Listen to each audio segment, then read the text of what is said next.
Assalamualaikum warahmatullahi wabarakatuh. Perkenalkan, kami dari kelompok 2, mata kuliah pengembangan kurikulum. Di sini kami akan menjelaskan tentang komponen pengembangan kurikulum. Anggota kelompok kami yang pertama yaitu saya, Lucy Fatmawanti, dan yang kedua ada Maya Nur Hanifah, dan ada Moh Ariski Nur Alfian.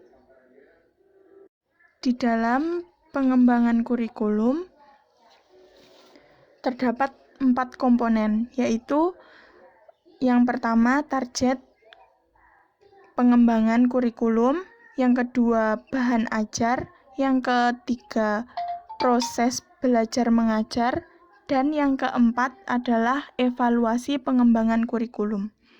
Yang pertama yaitu target atau tujuan pengembangan kurikulum yang akan disampaikan oleh Mbak Maya. Yang pertama yaitu target pengembangan kurikulum. Target sama halnya dengan tujuan, yang merupakan sasaran yang telah ditetapkan untuk dicapai dalam proses pembelajaran. Tujuan pengembangan kurikulum dibagi menjadi 4. Yang pertama, tujuan pendidikan nasional. Yang kedua, tujuan institusional. Yang ketiga, tujuan kurikuler. Dan yang keempat, tujuan pembelajaran. Yang pertama, tujuan pendidikan nasional adalah tujuan yang bersifat paling umum berdasarkan falsafah negara yang bersumber pada nilai Pancasila dan dalam Undang-Undang Nomor 20 Tahun 2003 Pasal 3. Yang kedua, tujuan institusional adalah tujuan yang harus dicapai setiap lembaga pendidikan dalam menyusun visi atau misi yang sesuai dengan tujuan nasional kurikulum. Yang ketiga, tujuan kurikuler adalah tujuan yang harus dicapai oleh setiap mata pelajaran yang pada dasarnya untuk mencapai tujuan lembaga pendidikan. Yang keempat, tujuan pembelajaran merupakan bagian dalam tujuan kurikuler yang sebagai kemampuan yang harus dimiliki oleh anak didik setelah mempelajari bahasan tertentu dalam bidang studi tertentu dalam satu kali pertemuan. Komponen yang kedua yaitu bahan ajar.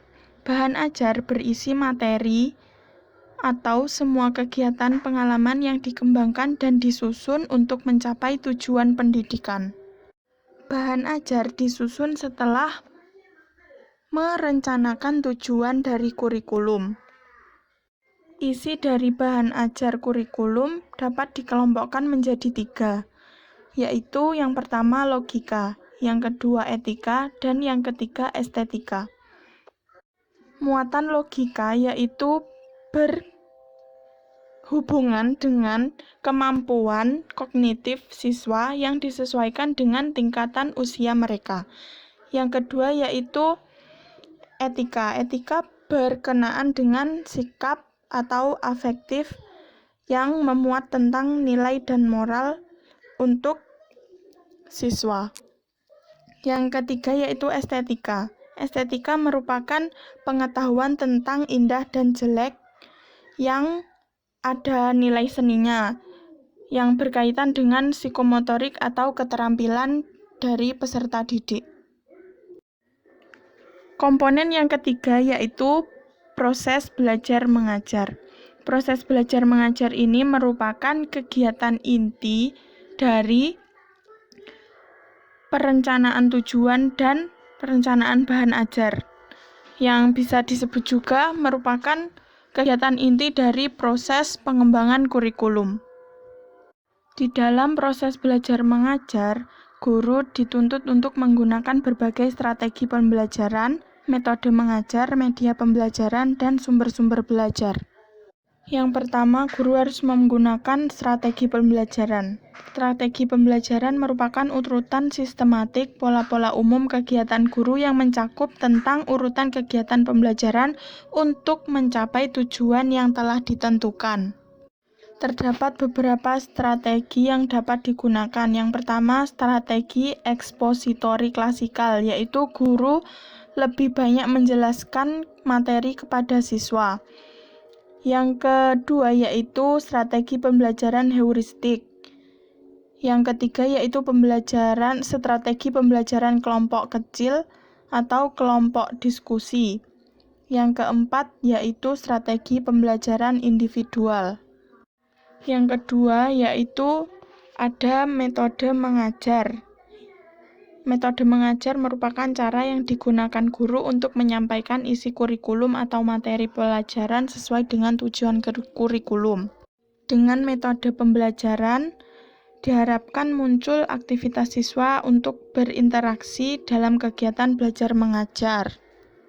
Selain menggunakan metode yang bervariasi, guru juga dapat menggunakan alat bantu atau media pembelajaran seperti media visual, media audio, maupun media audiovisual.